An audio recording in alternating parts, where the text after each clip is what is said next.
So this week on the internet, this Twitter thread got a lot of attention, and it's all about this TikToker. So in the thread it says there's a video on TikTok where there's a woman that goes out on solo dates and flirts with men who are also on their own so that she can get her meal paid for her, and it works. And this is the video. Have you spot your target who's going to pay your bill, but a waiter is having a long-ass conversation with him?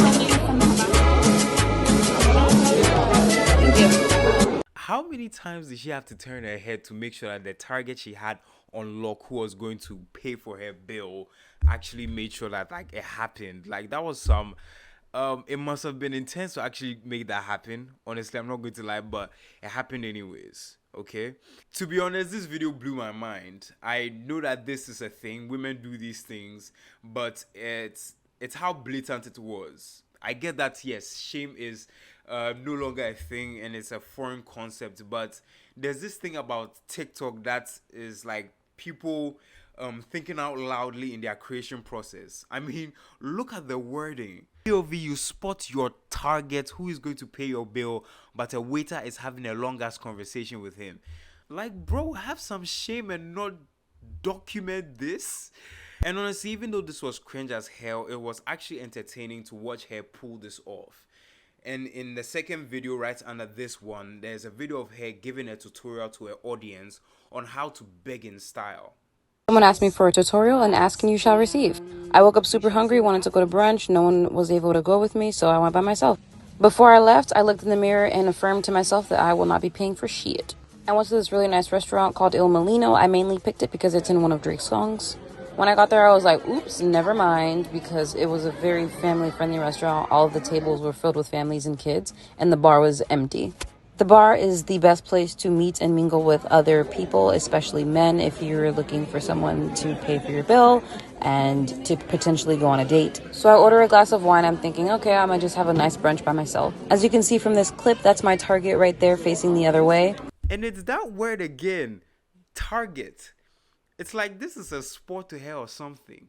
I hadn't even noticed him until his waiter came and started talking to him for like 10 minutes. I'm like, what the f is this? Once I see that, I'm like, oh snap, he's alone? Wow, there's actually someone that's alone here? The waiter is basically his friend, so when his friend leaves, he starts talking to me and the drinks get pouring. His waiter friend basically makes these types of liqueurs and they gave me a tasting. He wanted me to pick my favorite, which was the coconut one. Anyway, he's a regular there. They call him the doctor. Everyone loves him. And he was fun to talk to. People really did not like these videos, and boy did they have a lot to say about them. But truly, I think this tweet summed up what everybody thought about it. So I got curious about her and wanted to know what she was about. Okay, so I got on a TikTok and it's a lot. So she's called Marilyn, and this is her TikTok: Miami manifestation, level up, luxury lifestyle. Okay. So her account starts pretty basic, normal girl lifestyle stuff with transitions and dances and voiceovers. And I think this is the first post where she started her quest on to be a high-class bum. I think it's like everyone understanding that we all have different priorities, and like working is just, it's not my top priority. It's never going to be. Working for the man isn't just for me. I'm going to avoid it at all costs. Who's with me? Her account went back to pretty normal, soft life girl content until she switched it up with city girl, sugar baby, give me money because I exist type of content. I don't give a fuck if you gotta take surveys to get my money, bitch. Just get it and stop fucking whining. You look ugly when you cry. Mwah! This is a work of art. This is bullshit. This is a work of art. This is bullshit. This is a work of art. But this is bullshit. Get your fucking ass up and scam men. It seems like nobody wants to scam men nowadays. You need to be surrounding yourself with bitches who want to scam men. Her TikTok has so many of these posts, I can't show you everything, okay? But the ones that really blow my mind are the videos where she tries to put women that want to be like her on game. Hello, ladies. I got some news to share. If you want to bag yourself a Bitcoin millionaire, bring your ass to Miami.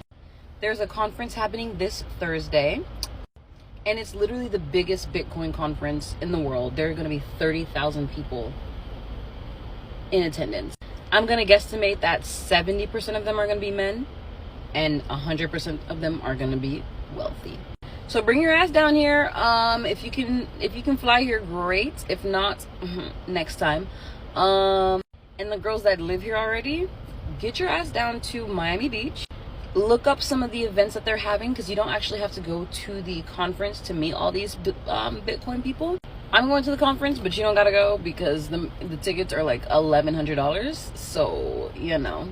But you can go to the cocktail parties. You can hang out at the hotels. You can find the events that they're actually going to. You can find the after parties and go talk to some Bitcoiners. Learn some of the lingo and literally just talk to them. Flirt your ass off and get that bag. Don't say I never told you anything. I wonder what men who are into crypto and have made it big in that space think of women like her, and how they are able to spot them if they want to meet women that actually care about them and give a shit about them. Because like women like her don't care about you, they just see you as an ATM. That's pretty much what it's giving. So I get to this post where she talks about something called freestyling, and I look it up on Twitter, and right on the tweet that started this spectacle is a tweet that addresses something called like freestyling, relating it to escorts and sex work. And then I search these words on Google and find links to sites and subreddits that are about sex work and it being one of their practices. They've got guides on freestyling and how to do it right. So my main question is, does that mean Merlin is an escort or a sex worker?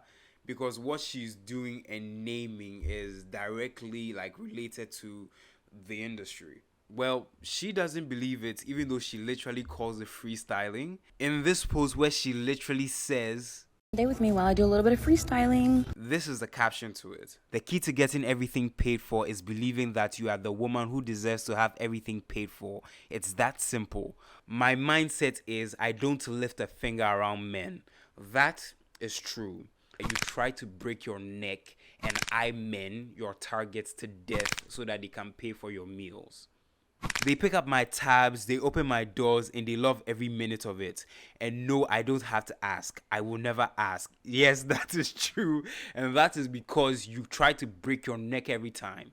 If you don't agree, oh well, you are clearly not the target. And if you're a woman and you would rather spend your money instead of spending his, you're not my target audience. Hashtag softlife, hashtag hypergamy, hashtag princess treatment. And this is the full video. Stay with me while I do a little bit of freestyling. So I needed to get some work done, so I decided to come to the Biltmore Hotel in Coral Gables. It's literally this beautiful historic hotel. I honestly decided to go there for the vibes. When I was getting my laptop and everything set up, there was a guy who was in the lobby as well. He looked at me, gave me a little smile, and I went back to work. After some time, he came over and asked me if I wanted a coffee or anything to drink. He said he didn't work there, so he just wanted to buy me something, and we conversed for about 20 minutes. After editing and everything, I decided time to go to happy hour. But first, I had to go manifest my dream life. Saw some majestic-ass peacocks while at it. There was a special going on in Coral Gables, so I decided to go to a restaurant that I had been before on a date, and it was incredible. While there were definitely some zaddy. If you're in Miami and want you an old man, come to Zuka. And he ended up actually buying me dinner because I wasn't going to eat. I just wanted to come get a drink and some appetizers. And yeah, in her comments, she denies it twice. And every time she does, she's called out and told that is literally freestyling. Anyways, at this point, I've dug too deep into women's business.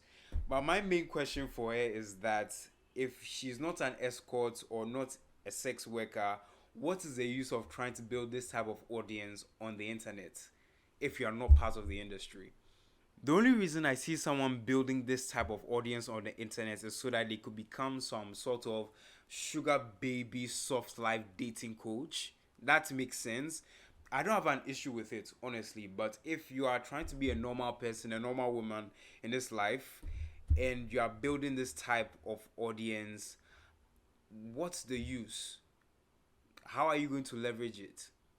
This is weird because millions of people around you have seen these videos. The men you will be approaching, I don't know if any of them have TikTok, but this is pretty viral content. It's definitely gotten on their feed some way, somehow, wherever it is they are on the internet, and it looks it looks weird. Okay, what type of relationships are you going to be building with people with this outlook on life and this type of internet history? Should you even decide to like change things up or regret and move on with life, or like do different things? Should you like reach the point where this is very regrettable? Like, how are you supposed to navigate life as a normal person with this type of outlook if you are not going to be part of the industry? It's very weird. Many creators in the coming days are going to be making a lot of videos about this woman, and they are going to come after her. They are going to tear her a new one. But ultimately, if we are going to be honest with ourselves, I would blame thirsty men for enabling this type of delusion. It's our fault. Like, if we weren't so thirsty, weak, and simpy, these things wouldn't be so blatant. And again, it's not like these things never happened, but at least they came with some shame. They weren't so out there in the public to be even documented and commented upon. But like it's not the case anymore, and it's sad to see where the world is going. It also reminds me of how this year a Twitch streamer called Amaranth made over $30 million on OnlyFans, making money off sexually frustrated men, and even made an announcement to start an e-girl agency. Like, bro, I don't know if you can actually deep what this is, but it is an actual market to build businesses off on. Down bad, single, lonely, sexually frustrated men. It's just by the way, but it's like it all ties into all what this nonsense is of just like um just treating men like mules and ATMs and just like scamming them and sucking them dry of all their money because they are thirsty and everything. It just makes us look pathetic. I just don't like the way it makes us look. So yeah, that's it for this video. That's the most interesting thing for me on the internet this week. If you like it, like it. If you like the channel, please subscribe. Stop being down bad. If you're a man out there just buying free lunches or dinners for women, or just giving away your money to women for free and letting them use you, yeah, subscribe if you like the channel. Check out my last video. It's about how Africans can't afford the new iPhone 14 Pros. And yeah, I'll see you in the next one. Peace.